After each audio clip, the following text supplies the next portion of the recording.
মধ্যপ্রাচ্যে জ্বলছে যুদ্ধের দাবানল।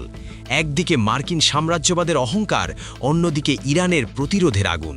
কিন্তু আসল বোমাটি ফেটেছে ঢাকার মাটিতে।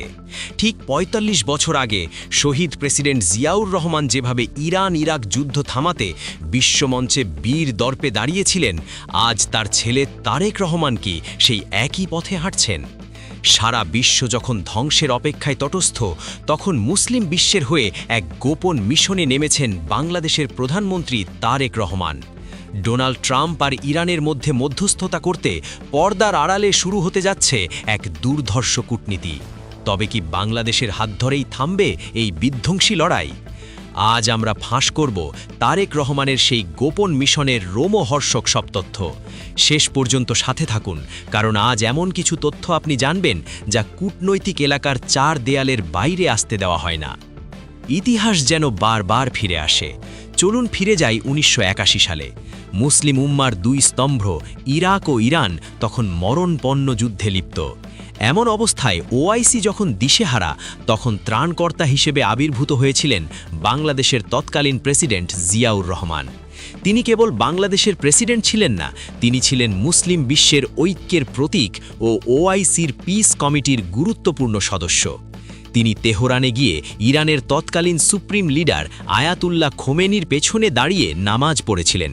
এটি ছিল এক অসামান্য কূটনৈতিক বার্তা।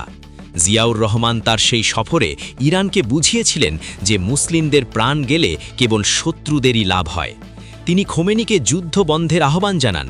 ইরাক সফর করেও তিনি শান্তির বার্তা পৌঁছে দেন। জিয়াউর রহমানের এই অসাধারণ কূটনীতি এক কিংবদন্তি হয়ে আছে। আজ ২০২৬ সালে এসে যখন আবারও ইরান যুদ্ধে লিপ্ত, তেহরানের উপর যখন মার্কিন আগ্রাসনের ছায়া পড়েছে, তখন সারা বিশ্বের নজর শহীদ জিয়ার সুযোগ্য উত্তরসূরি তারেক রহমানের উপর। ওআইসিও এখন সংকটের মধ্যে রয়েছে, কারণ যুদ্ধ শুধু ইরান আর যুক্তরাষ্ট্র ইসরায়েলের মধ্যে চলছে না, যুদ্ধ ছড়িয়ে পড়েছে পুরো মধ্যপ্রাচ্যে। যুক্তরাষ্ট্রের তাবেদারি করার অপরাধে ইরান, সৌদি আরব, কাতার, সংযুক্ত আরব আমিরাতের মতো দেশগুলোর উপর একের পর এক মিসাইল ছুটছে। এতে ক্ষয়ক্ষতি হচ্ছে মুসলমানদেরই। রাজনৈতিক বিশ্লেষকরা বলছেন, এই সংকট কাটাতে তারা বেছে নিতে পারে বাংলাদেশের প্রধানমন্ত্রীকে, কারণ জিয়াউর রহমানের সেই অসমাপ্ত মিশন সফল করার জন্য তারেক রহমানের চেয়ে যোগ্য কোনো নিরপেক্ষ নেতা এই মুহূর্তে মুসলিম বিশ্বে নেই। নির্ভরযোগ্য সূত্র বলছে, তারেক রহমান বাবার মতোই এই যুদ্ধ থামাতে এক বিশাল পরিকল্পনা হাতে নিয়েছেন। তিনি জানেন এই যুদ্ধ কেবল মধ্যপ্রাচ্যের নয়, এটি সারা বিশ্বের অর্থনীতির জন্য এক মহামারী। তাই তিনি বসে থাকতে পারেন না। ডোনাল্ড ট্রাম্পের এবারের অপারেশন এফএফ ফিউরি অত্যন্ত ভয়ঙ্কর ছিল। তারা ভেবেছিলেন তাদের তথাকথিত অত্যাধুনিক প্রযুক্তি দিয়ে ইরানকে এক নিমেষে গুড়িয়ে দেবেন। কিন্তু তাদের প্রযুক্তি এখন দুনিয়ার কাছে হাস্যকর প্রমাণিত হয়েছে। পরাশক্তি হওয়ার অহংকার এখন ধুলোয় মিশে গেছে। ইরানি মিসাইলে একের পর এক ধ্বংস হচ্ছে যুক্তরাষ্ট্রের যুদ্ধবিমান আর যুদ্ধজাহাজ। পানির নিচে চলে গেছে কয়েক বিলিয়ন ডলারের সম্পদ। সুনির্দিষ্ট হিসাব অনুযায়ী এখন পর্যন্ত আমেরিকার ক্ষতি হয়েছে প্রায় ১২ বিলিয়ন ডলার এবং ৮৫০র বেশি সৈনিকেরও প্রাণ গেছে। ইরান দখল করতে এসে পেন্টাগনের দম্ভ আজ চুরমার। কিন্তু কেন এমন হলো?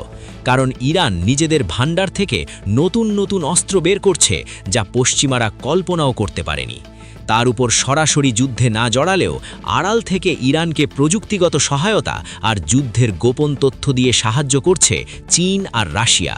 তারা বেইজিং আর মস্কো থেকে বসে ওয়াশিংটনকে নাকি চুবানি খাওয়াচ্ছে। আর এই পুরো দাবার বোর্ডে তারেক রহমান হয়ে উঠেছেন এক অজয় দেয়াল। এর ফলে প্রমাণিত হয়েছে যে কেবল অস্ত্র দিয়ে নয়, বরং কৌশলী কূটনীতি দিয়েও পরাশক্তিকে থামানো সম্ভব। বাংলাদেশ একটি ছোট দেশ হলেও ইরান যুক্তরাষ্ট্র যুদ্ধে অত্যন্ত গুরুত্বপূর্ণ কূটনৈতিক জায়গা দখল করে আছে। এর প্রমাণ পাওয়া যায় বাংলাদেশকে পক্ষে পেতে যুক্তরাষ্ট্র এবং ইরান উভয়ের চেষ্টা দেখে। ২ দিনের সফরে গত ৩ মার্চ রাতে ঢাকায় আসেন যুক্তরাষ্ট্রের দক্ষিণ ও মধ্য এশিয়া বিষয়ক সহকারী পররাষ্ট্রমন্ত্রী পল কাপুর। বাইরে থেকে বলা হচ্ছে, পল কাপুরের সফরটি রাজনৈতিক এবং যুক্তরাষ্ট্রের সঙ্গে বাংলাদেশ যে বাণিজ্য চুক্তি সই করেছে তা বাস্তবায়নে অগ্রাধিকার দেবে ওয়াশিংটন। কিন্তু ভেতরের তথ্য অনুযায়ী পল কাপুর এসেছেন ইরান যুদ্ধে বাংলাদেশকে নিজেদের পক্ষে রাখতে। 5 মার্চ সকালে নীল পাঞ্জাবি পরে হাসি মুখে প্রয়াত রাষ্ট্রপতি জিয়াউর রহমান এবং সাবেক প্রধানমন্ত্রী বেগম খালেদা জিয়ার সমাধিতে শ্রদ্ধা নিবেদন করেছেন পল কাপুর। কিন্তু এই সৌজন্যের আড়ালে লুকিয়েছিল এক গভীর রাজনৈতিক চাল। যুক্তরাষ্ট্র চায় তারেক রহমানকে তাদের দাবার ঘুঁটি বানাতে। তারা চাচ্ছে বাংলাদেশ যেন ইরানের বিরুদ্ধে অবস্থান নেয়।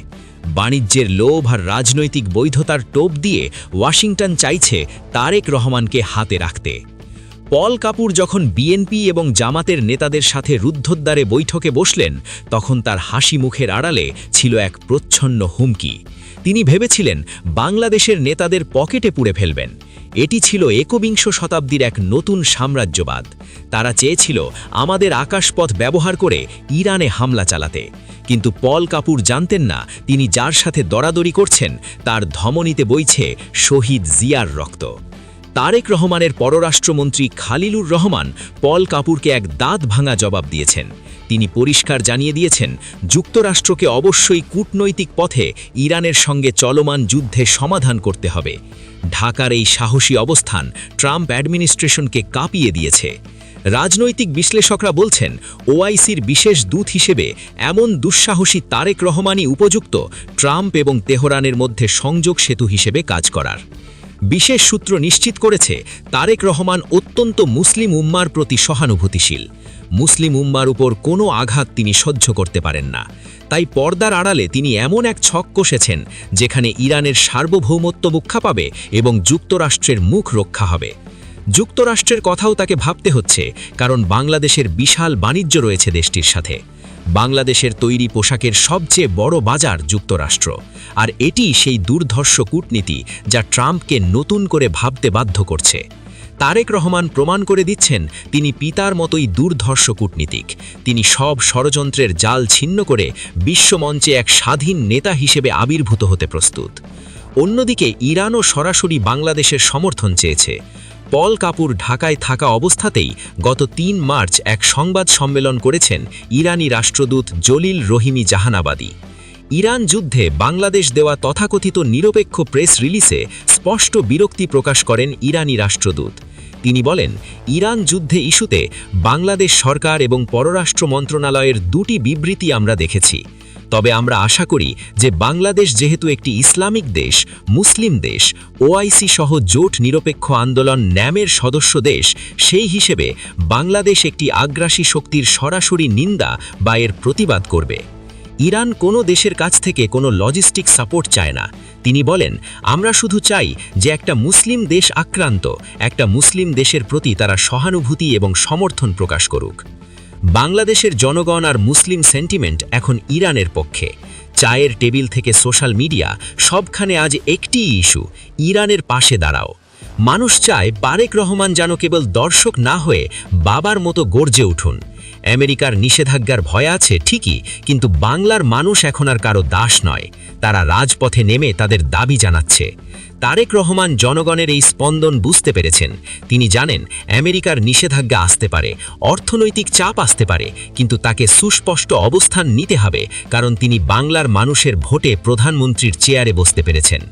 ইরানি রাষ্ট্রদূত যখন প্রশ্ন তোলেন, আপনারা কার পক্ষে, তখন সেই প্রশ্নটি সরাসরি তারেক রহমানের হৃদয়ে আঘাত করার কথা, কারণ তিনি জানেন শহীদ জিয়ার রক্ত তার ধমনীতে বইছে।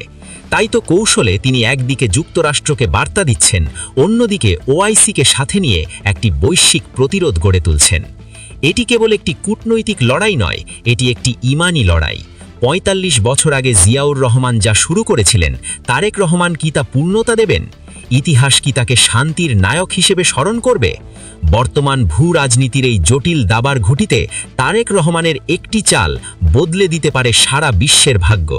ট্রাম্প কি শেষ পর্যন্ত বাংলাদেশের নেতার কাছে নতি স্বীকার করবেন? দর্শক, আপনাদের কি মনে হয়, তারেক রহমান কি পারবেন বাবার মতো মুসলিম বিশ্বে শান্তি ফিরিয়ে আনতে? আপনারা যদি বিশ্বাস করেন তারেক রহমানই পারবেন বাবার মতো মুসলিম বিশ্বে শান্তি ফিরিয়ে আনতে, তাহলে ভিডিওটি শেয়ার করুন এবং কমেন্ট বক্সে অবশ্যই আপনার মূল্যবান মতামত জানান।